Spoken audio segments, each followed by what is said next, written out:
नमस्कार दोस्तों, मैं अमेरिका से बोल रहा हूँ।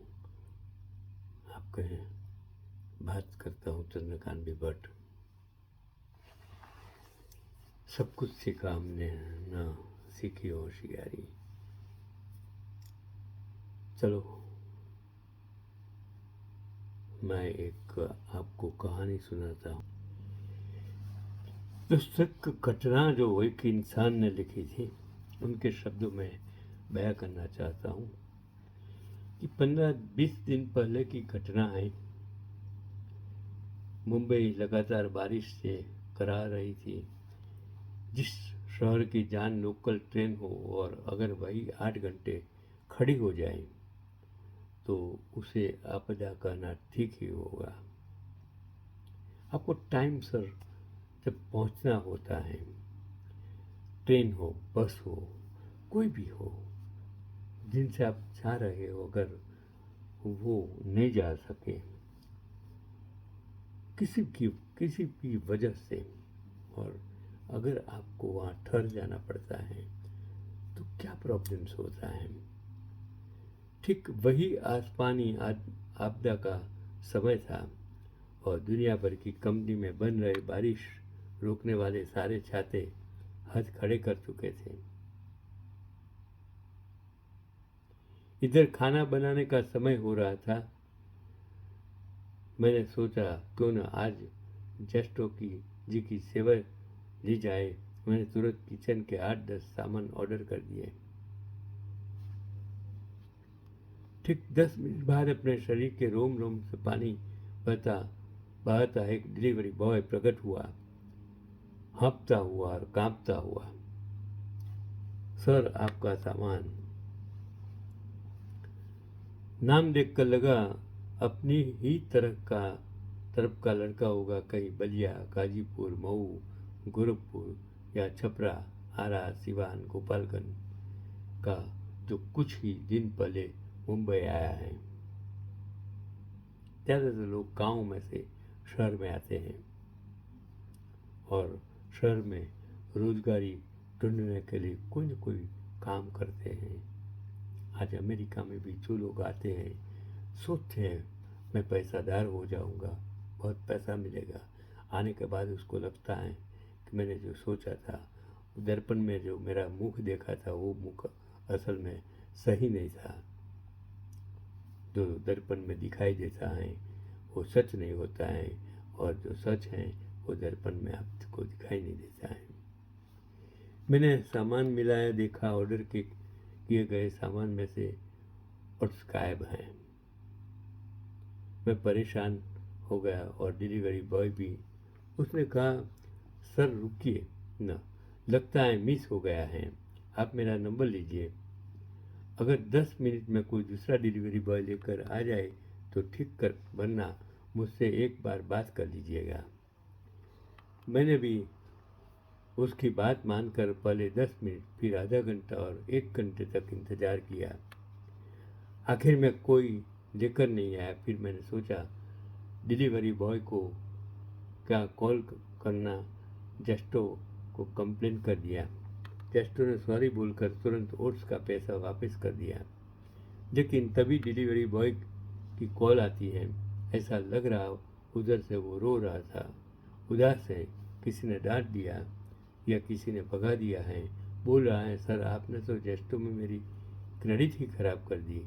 ये लोग मुझे बैन कर देंगे। आप रुक नहीं सकते थे, मैं दूसरी जगह से लेकर आपको ओट्स दे देता। मेरी गलती नहीं है। मेरी सांस थम गई। उसकी आवाज़ सुनकर पछतावे का जार बाटा जहाँ कहीं कहीं भी रोता है बहने लगा। ऐसा लगा मैंने कोई बहुत बड़ा पाप कर दिया है, किसी की क्रेडिट खराब कर दी। मैंने कहा, मेरे भाई मुझे माफ़ कर दो, मुझे इस बारे में कोई जानकारी नहीं कि हर डिलीवरी बॉय का भी क्रेडिट स्कोर और रेटिंग बनता है। उसने रोते हुए कॉल रख दिया और, अरे छोड़िए सर, सच कहूँ तो मुझे याद नहीं कि मैंने कभी किसी का जानबूझकर नुकसान नहीं किया हो, लेकिन इस साल अनजाने में किया गया ये सबसे बड़ा नुकसान है जिसका पछतावा रोज होता है। इस भागते शहर में लुढ़कते आंसू रोज देखता हूँ रोड पर, ऑफिस के सामने, मेट्रो में, हर जगह। न जाने कितने को रोते देखा गए, लेकिन उस बेहिसाब बारिश में गांव से आए किसी लड़के की आंख में आंसू की वजह बन गया। कितना कष्टकारी है बता नहीं सकता। सोचता हूँ मिल जाता कहीं तो गले लगा लेता। हम जानते हैं कि आज स्विगी, जोमेटो, जेस्टो लेकिन ने हमारी ज़िंदगी आसान कर दी है। झट से सामान तो आ जाता है, लेकिन ये सड़क पर भाग रहे डिलीवरी बॉय जल्दी के चक्कर में कितना कुछ झेलते हैं, हमें इसका कभी अंदाज नहीं होता है। हम कभी ये नहीं सोचते हैं कि इंसान जो इतनी हाड़ मारी सहन करके आपके घर तक सामान पहुंचाने की कोशिश करता है, उसको ठंड, गर्मी, वर्षा सबका सामना करता है, ट्रैफिक का सामना करना पड़ता है। अलग अलग लोगों के घर जाते वक्त उन लोगों का सामना करना पड़ता है। और दूसरी ओर जिस कंपनी में नौकरी करते हैं, वो नौकरी में जॉब का भी सामना, बॉस का भी सामना करता पड़ता है। तो इसी तरह हर जगह का सामना करते हुए स्ट्रगल करते इंसान की हालत, और जब वो घर जाता है तो घर में भी बच्चे, माँ बाप, भाई बहन, पति पत्नी सबका भी को सामना करना पड़ता है। और उनके अलावा जो सबसे बड़ी चीज़ है वो बढ़ती हुई महंगाई, बढ़ती हुई बेरोजगारी का भी उसको सामना करना पड़ता है। तो एक इंसान सुबह से उठता है शाम तक कितनी जगह, कितने प्रकार का सामना उसको जीवन में करना पड़ता है। जब से वो समझने लगा है, जब से नौकरी करने लगा है, जब से वो अपना कुटुंब बसाकर खड़ा होने की तैयारी करता है, और उसके बाद बच्चे बड़े हो जाते हैं, उसको पढ़ाना होता है, उसको जॉब दिलाने का, उनकी शादी करवानी होती है, और फिर जब शादी कर लेते हैं वो बच्चे आपसे दूर हो जाते हैं, आपको मदद नहीं करते, आपको वृद्धाश्रम में छोड़ देते हैं, तब आपको क्या क्या सहन नहीं करना पड़ता है। मैं तो हर वक्त इतने सारे वीडियो यूट्यूब पर देखता हूँ, जो रोते हुए माँ बाप, जो रोते हुए लोग, जो स्ट्रगल करते हुए इंसान। और आज हमारे देश की, भारत की और अमेरिका की परिस्थिति ऐसी हो गई है कि सुबह भागते दौड़ते लोग जो, और मैंने वो बॉम्बे में देखा था, भागते भागते भागते भागते सुबह, हाँ मैंने वो डिसिप्लिन देखी थी कि एक के पीछे एक दौड़ते हुए, वो टिफिन पहुंचाने वाले लोग टाइम टू टाइम दौड़ते हुए भागते हुए आपका जॉब पर वो टिफिन पहुंचाते हैं। उनकी घर की परिस्थिति, उनकी मानसिक परिस्थिति, उसकी सामाजिक परिस्थिति, क्या हमने सोचा है कि इन लोगों किस परिस्थिति में अपना जीवन गुजार रहे हैं। हमारी परिस्थिति तो, इंसानों की परिस्थिति जानवर से भी बदतर हो गई है। क्यों हो गई है?